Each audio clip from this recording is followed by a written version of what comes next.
Hello friends, welcome to English படிக்க ஆசையா. இன்னைக்கான வீடியோல நம்ம என்ன லேர்ன் பண்ண போறோம் அப்படினா நம்ம 2 letters consonantக்கான one sound வந்து பார்த்திருப்போம். previous வீடியோ நான் வந்து ஷேர் பண்ணிருப்பேன். அதுல வந்து இந்த ch அப்படிங்கற ரெண்டு எழுத்துக்கு ich அப்படிங்கற சவுண்ட் வரும் அப்படினு நான் உங்களுக்கு ஷேர் பண்ணிருப்பேன். ஆனா இந்த ch க்கு ichங்கற சவுண்ட் மட்டும் தான் வருமான்னு பாத்தீங்கன்னா அப்படி கிடையாது. அதை விட இன்னொரு 3 சவுண்ட்ஸ் இருக்கு. அதாவது மொத்தமா 3 சவுண்ட்ஸ் ஒரு சில இடங்கள்ல சைலண்டா கூட வந்து வரும். இந்த க்கு எங்கெங்க வந்து என்னென்ன சவுண்ட் வரும், என்னென்ன சவுண்ட் எல்லாம் இருக்கு அப்படிங்கறத தான் இன்னைக்கான லெசன்ல நம்ம டீடைலா பார்க்க போறோம்.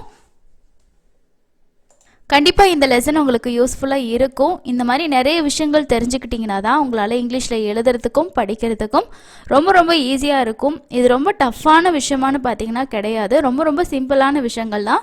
சில ரூல்ஸ் அதில் இருக்கக்கூடிய விஷயத்தை தெரிஞ்சுக்கிட்டாலே நம்மளால கண்டிப்பா இங்கிலீஷ்ல நல்லாவே எழுத முடியும், நல்லாவே படிக்க முடியும்.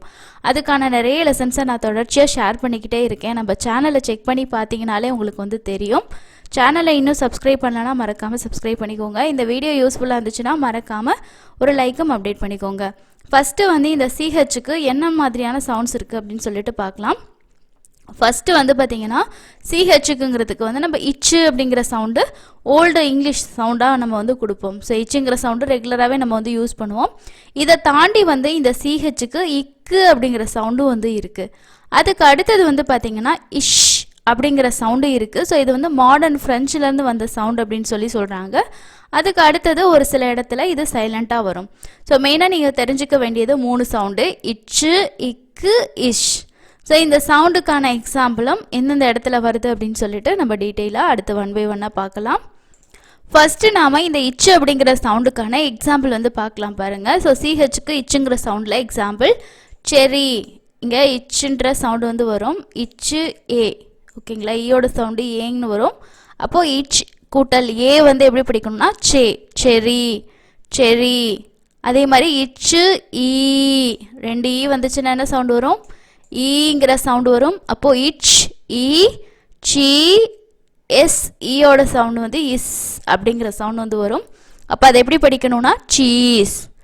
இச்சு ஐ, இச்சும் ஐயும் எப்படி நம்ம படிக்கணும்? இச்சு கூட்டல் ஐ, சை, சைல்டு, சைல்டு. இல்லைங்கிற சவுண்டு வந்து லைட்டாக வரும். சைல்டுன்னு படிக்கூடாது, சைல்டு, சைல்டு.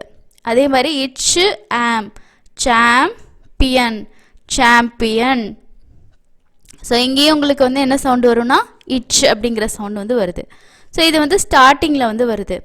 அடுத்ததான் வந்து நம்ம ஒரு வார்த்தையோட மிடில் வரக்கூடிய சவுண்ட் பார்க்க போகிறோம். அதிகமாக வீட்டில் நம்ம யூஸ் பண்ணக்கூடிய வார்த்தை தான் இது, கிச்சன். ஓகேவா? ஸோ எல்லாருமே யூஸ் பண்ணுவோம் கிச்சன், கிச்சன் நம்ம பேசுவோம். அந்த கிச்சன் அப்படிங்கிற வார்த்தையில் சென்டரில் பாருங்க க்கு வந்து இச்சுங்கிற சவுண்டு தான் வந்து வருது. It, kitchen. ஆ சவுண்டு, ஈக்கு வந்து ஆ, ஸ்வா சவுண்டு, கிச்சன், கிச்சன். அடுத்த வார்த்தையோட லாஸ்ட்டில் இச்சுங்கிற சவுண்டு. அதிகமாக பார்த்தீங்கன்னா இந்த இச்சு சவுண்டு தான் க்கு வரும். ஒரு சில வார்த்தைகளில் தான் நம்ம முன்னாடி பார்த்த மற்ற சவுண்ட்ஸ் எல்லாம் வரும். ஓகேங்களா? ஸோ அடுத்தது வந்து பார்த்தீங்கன்னா இல், ஆ, லா, இன், இச், லஞ்ச், லஞ்ச். அடுத்தது இர், இ, ரி, இச், ரிச், ஆர், ஆர், ஆர், இச், ஆர்ச், ஆர்ச். ஓகே? அதே மாதிரி சர்ச், இச், இச், இச், ச, இச், சர்ச். சர்ச் அப்படின்னு படிக்கிறது தப்பு. ஆர் வந்து சைலண்டாக தான் வரும். ஓகேங்களா? அப்போது சர்ச், சர்ச். ஸோ ஃபஸ்ட்டு வந்து இந்த சிஹெச்சோட இச்சு சவுண்டு நம்ம 2 letters டயக்ராஃப், கான்சனன்ட் டயக்ராஃப்ஸ் பார்க்கும்போது பார்த்துருப்போம். இது ஆஸ் யூஷுவல் இருக்கக்கூடிய சவுண்டு. மற்ற சவுண்ட்ஸ் தான் நம்ம வந்து சில வார்த்தைகளில் யோசிச்சிருப்போம். அங்கே எல்லாமே நீங்கள் இச்சுங்கிற சவுண்டு கொடுத்தீங்கன்னா தப்பு. அடுத்ததான் நாம் வந்து இந்த இக்கு அப்படிங்கிற சவுண்டு எங்கே வருதுன்னு சொல்லி பார்க்கலாம். ஸோ இங்கே எல்லாமே பாருங்கள் சிஹெச் இருக்கா? ஸோ இங்கேயும் சிஹெச் இருக்குது, இங்கேயும் இருக்குது, இங்கேயும் இருக்குது, இங்கேயும் இருக்குது. இப்போ ஃபஸ்ட்டு இருக்கக்கூடிய வார்த்தை நம்ம அதிகமாக பயன்படுத்துவோம். பசங்களை ஸ்கூலுக்கு அனுப்பிட்டீங்களா அப்படின்னு சொல்லி கேட்போம். இங்கே வந்து எஸ்ஸுக்கு இஸ்ஸுங்கிற சவுண்டு இருக்குன்னு தெரியும். சிஹெச்சுக்கு இச்சுங்கிற சவுண்டு தானே. அப்போ இஸ்சூல் அப்படின்னு நம்ம சொல்கிறதில்ல. இந்த வேர்டை நம்ம எப்படி படிக்கணும்? ஸ்கூல். அப்போது இஸ்ஸு கூட்டல் இக்கு கூட்டல் ஊ ப்ளஸ் இல். ஸோ இங்கே வந்து சிஹெச்சுக்கு என்ன சவுண்டு வருதுன்னா இக்கு. ஸ்கு இஸ்ஸு கு கூல் ஸ்கூல் ஸ்கூல். புரியுதுங்களா? ஸோ இங்கே வந்து சிஹெச்சுக்கு நீங்கள் என்ன சவுண்ட் கொடுக்கணும்? இக்கு அப்படிங்கிற சவுண்ட் வந்து கொடுக்கணும். அதே மாதிரி அடுத்தது பாருங்கள், மெக்கானிக் இல்லையா? ஒரு பைக்கு நம்ம வந்து ஒரு 2 வீலர் ரிப்பேரோ இல்லை வந்து ஒரு கார் ரிப்பேர் பண்ணோன்னா அங்கே வந்து கேட்போம் மெக்கானிக் இல்லையா? அதே மாதிரி இது ரிப்பேர் அப்படின்னும் போது நம்ம இன்னும் நிறைய விஷயங்களுக்கு வந்து மெக்கானிக்ஸ் வந்து கேட்போம். ஸோ இந்த மெக்கானிக் அப்படிங்கிற வார்த்தையிலையுமே வந்து இந்த சிஹெச்சுக்கு வந்து பார்த்திங்கன்னா இக்கு அப்படிங்கிற சவுண்டு தான் வந்து வரும். இச்சு அப்படிங்கிற சவுண்டு நம்ம யூஸ் பண்ண மாட்டோம். Mechanic mechanic.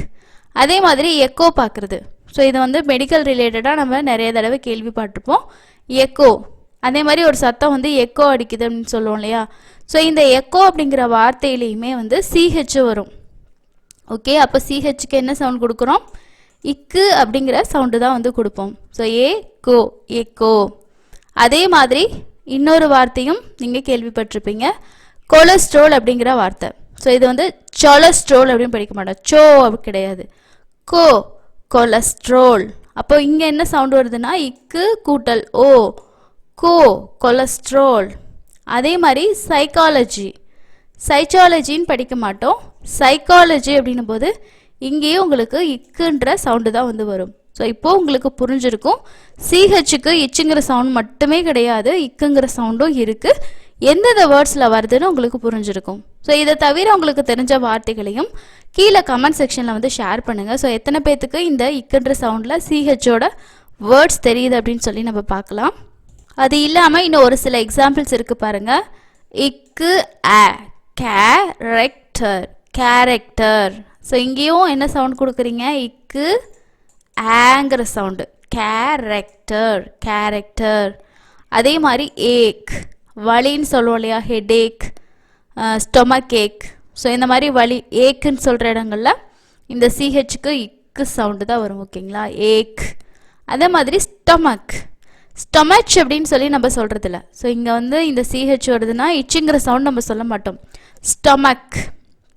அப்போ மே எக்கு, ஸ்டமக் அப்படின்னு சொல்லி தான் நம்ம சொல்லுவோம். அதே மாதிரி கோரஸ், கோரஸ் கோரஸ். ஸோ இந்த வார்த்தைகள் எல்லாமே உங்களுக்கு சிஹெச்க்கு என்ன சவுண்டு வருது? இக்குங்கிற சவுண்டு. இதை இங்கிலீஷில் ஏன் கேயை மென்ஷன் பண்ணுவாங்க அப்படின்னா, கேங்கிறது இக்கு, அதாவது ஃபொனட்டிக்ஸில் வந்து பார்த்திங்கன்னா ஃபொனட்டிக் சிம்பிள்ஸ் வந்து இருக்குது. ஸோ அந்த சிம்பிள்ஸில் கே தான் வந்து மென்ஷன் பண்ணுவாங்க. இந்த மாதிரி 2 லைன் போட்டு சென்டரில் கே போட்டிருந்தாங்கன்னா அதோட சவுண்டு வந்து நம்ம இக்கு அப்படிங்கிற சவுண்ட் வந்து கொடுக்கணும் அப்படின்னு சொல்லி நம்ம தெரிஞ்சுக்கணும். ஸோ அந்த மாதிரி ஒவ்வொரு ஃபொனட்டிக்ஸ்க்குமே வந்து ஒவ்வொரு சிம்பிள்ஸ் வந்து இருக்குது. ஸோ அதை வந்து நம்ம ஃபொனட்டிக்ஸ் வச்சு படிக்கும்போது அந்த சிம்பிள்ஸ் தெரிஞ்சுக்கிச்சுன்னா ஓ இந்த சவுண்டா இந்த சவுண்டா அப்படின்ற மாதிரி தெரிஞ்சுக்கலாம். ஸ்டார்டிங் ஸ்டேஜில் இதை நீங்கள் போட்டு கன்ஃபியூஸ் பண்ணணும் அப்படின்றது இல்லை, போக போக தெரிஞ்சுக்கிட்டிங்கன்னா உங்களுக்கு யூஸ்ஃபுல்லாக இருக்கும். அண்ட் கடைசியாக நம்ம பார்க்க போகிற சவுண்டு, அடுத்ததாக வந்து இந்த சிஹெச்சுக்கு இஷ் அப்படிங்கிற சவுண்டு இருக்குது அப்படின்னு நம்ம சொன்னோம் இல்லையா? ஸோ இது வந்து நம்ம நிறைய பேர் வந்து சே சவுண்டில் படிப்போம், செஃப் அப்படின்னு சொல்லி படிப்போம். ஸோ இங்கே வந்து இச்சு சவுண்டுன்றதை விட ஷெஃப், ஷெஃப், அந்த இஷ் கரெக்டான உச்சரிப்பு நீங்கள் கூகுளில் போட்டு பார்த்தீங்கனாலும் சரி, இல்லை வந்து அதோட ப்ரொனன்சியேஷன் பார்க்கும்போது ஷெஃப், ஷே, ஷ், இஷ் சவுண்டு தான் வரும். ஓகேங்களா? சே சவுண்டு இல்லை, சேனா இச்சுன்ற சவுண்டு வந்துடும்.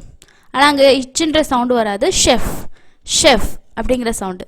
அதே மாதிரி இப்போ மெக்கானிக் அப்படின்ற வார்த்தையில் சிஹெச்சுக்கு இக்குன்ற சவுண்டு நம்ம பார்த்தோம் இல்லையா?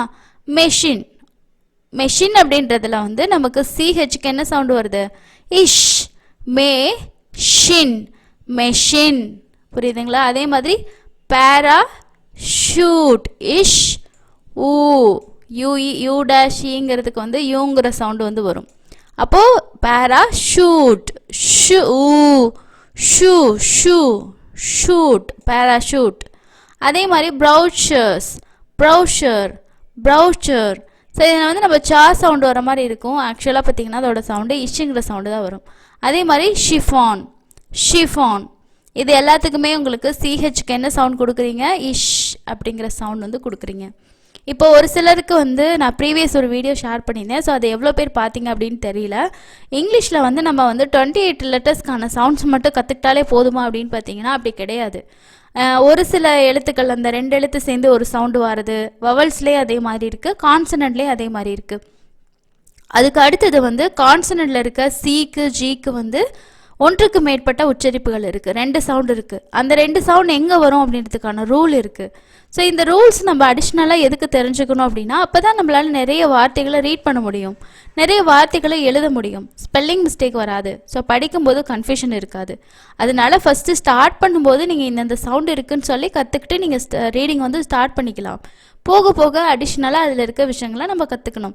இப்போ இங்கிலீஷ் பேசணும் அப்படின்னா ஒரு சில பேர் சொல்லுவாங்க கிராமர் நிறைய கற்றுக்கணும் அப்படின்ட்டு. கிராமர் அப்படிங்கிறது தேவைப்படும் தான், ஆனால் வந்து நம்ம இங்கிலீஷில் பேசணும்னா நிறைய வார்த்தைகள் தெரிஞ்சிருக்கணும்ல, வொக்காபுலரி தெரிஞ்சிருக்கணும் அப்படின்னு சொல்லுவாங்க. அதுக்கு எதுக்காக அப்படின்னா இப்போ தமிழில் ஒரு வார்த்தையை நம்ம யோசிக்கணும்னா அந்த வார்த்தையை நம்ம இங்கிலீஷில் சொல்லும்போது அந்த தமிழுக்கு உண்டான வார்த்தை இங்கிலீஷில் என்ன அப்படின்றது தெரிஞ்சாதான் அந்த இடத்துல நம்ம பேச முடியும். ஸோ அதனால எந்த அளவுக்கு நமக்கு வார்த்தைகள் முக்கியமோ அந்த வேர்ட்ஸ் எல்லாம் நீங்கள் ரெஃபர் பண்ணுறீங்க, ஒரு இடத்துலேருந்து படிக்கிறீங்க, நெட்டில் தெரிஞ்சுக்கிறீங்கன்னா அதை எப்படி நம்ம உச்சரிக்கணும்னு தெரிஞ்சுக்கணும்ல. அந்த வார்த்தையை நம்ம எப்படி சொல்லணும், தப்பு தப்பாக சொல்ல முடியாதுல்ல. இப்போ மெஷின் அப்படிங்கிற இடத்துல நம்ம மெச்சின் அப்படின்னு சொல்ல முடியாது. ஸோ மெச்சின் அப்படின்னா அது என்ன வேர்டு அப்படின்ற மாதிரி இருக்கும். மெஷின் அப்படின்னா தான் அது கரெக்டாக இருக்கும். ஸோ அதனால் உங்களுக்கு நான் இது எதுக்கு சொல்கிறேன் அப்படின்னா ரீடிங் ரைட்டிங் அப்படின்றது பெருசாக எதுக்கும் தேவையில்லை, பேசுகிறதுக்கு இதெல்லாம் எதுக்கு தேவைப்பட போகுது அப்படின்னு நீங்கள் நினைக்கலாம். ஆனால் நீங்கள் பேசுகிறதுக்காக நிறைய வெக்காபுலரிஸை தெரிஞ்சுக்கும் போது எப்பயுமே நம்ம ஒரு வீடியோஸை பார்த்தோ இல்லை ஒருத்தவங்க நமக்கு கைட் பண்ணியே நம்ம கற்றுக்க போகிறது கிடையாது. நெட்டில் போய் உட்காருவீங்க, படிக்கிறீங்க, இல்லை உங்களுக்கு ஏதாவது வேர்ட்ஸ் வருது ரீட் பண்ணுறீங்க, ஒரு நியூஸ் பேப்பர் படித்து தெரிஞ்சுக்கிறீங்க அப்படின்னும் போது உங்களுக்கு எந்த அளவுக்கு வந்து அதை கரெக்டாக படிக்கணும் அப்படின்றது முக்கியம் அப்படின்றது புரிஞ்சிருக்கும். ஸோ அதனால் ரீடிங் ரைட்டிங்கும் கற்றுக்கோங்க, உங்களோட இங்கிலீஷை இன்னும் நல்லா அடுத்த லெவலுக்கு கொண்டு போகிறதுக்கு ரொம்ப யூஸ்ஃபுல்லாக இருக்கும். இங்கிலீஷ் அப்படிங்கிறது கஷ்டம், நம்மளால் முடியாது அப்படின்றத மட்டும் யோசிக்காதீங்க. ஸோ ரொம்ப ரொம்ப ஈஸி தான். அதோட விஷயத்தை நீங்கள் தமிழ் மூலமாக தெரிஞ்சுக்கிட்டா இன்னும் ரொம்ப ஈஸியாக நீங்கள் வந்து படிச்சுக்கலாம். ஸோ நம்ம சேனலில் இருக்க வீடியோ உங்களுக்கு யூஸ்ஃபுல்லாக இருக்கா, ஸோ இந்த மாதிரி எப்படி நம்ம அப்டேட் பண்ணுறது அப்படின்ற உங்களோட ஐடியாஸை மறக்காமல் கமெண்ட்ஸில் ஷேர் பண்ணுங்கள். முடிஞ்ச வரைக்கும் இந்த வீடியோஸை நிறைய பேர்த்துக்கு ஷேர் பண்ணுங்கள். சப்ஸ்கிரைபர்ஸ் எல்லாம் பார்த்து சப்போர்ட் பண்ணிங்கன்னா தான் இன்னும் நிறைய யூஸ்ஃபுல்லான லெசன்ஸை ஷேர் பண்ணுறதுக்கு எங்களுக்கு ஒரு மோட்டிவேஷனாக இருக்கும். ஸோ அடுத்த இன்னொரு இன்ட்ரெஸ்டிங்கான லெசனில் மீட் பண்ணலாங்க. தேங்க்யூ.